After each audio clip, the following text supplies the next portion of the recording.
The appearance day of Sri Raghunandan Thakur. Sri Raghunandan Thakur ki.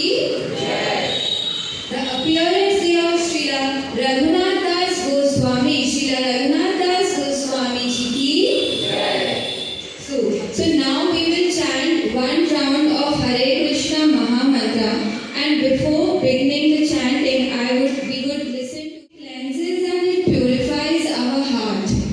It removes all, it transforms all our bad qualities, our bad behavior into good qualities. It reduces, it relieves us from all kinds of. This Panihati festival is still celebrated. From that day, means 500 years ago, it started and it's still celebrated. It comes around May and or June, somewhere like that. So it is celebrated near a pond or a lake. And the same thing, they give poha and curd mixed with all the dry fruits. And devotees that had come, there were thousands of devotees. And you know what he fed? Chida.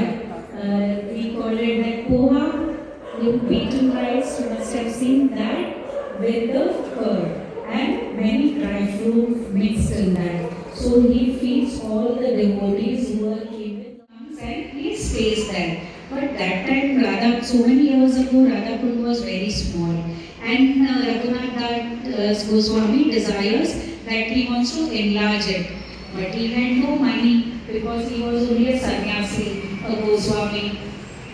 So when he desired that, and it was a good desire, so Lord Krishna, he heard it. And there was one sage, he went to Badrinarayan. Badrinath, you know, Badrinath Dham, there the Lord is Badrinarayan. So he takes all his wealth and he goes and offers to Badrinath. Going to disturb you. Nor the gadgets are going to disturb you, nor the parents, nor siblings, no one is going to disturb you, nor your friends. Right? So you should wake up early in the morning and start your studies. Third. Yes. You should revise it thrice or more than that. Minimum thrice. Okay? It is a minimum thing. That doesn't mean you have to stop revising it 3 times. Okay? So keep on doing the revision thing. And even Maharaj said that focused on what you have studied till now, rather than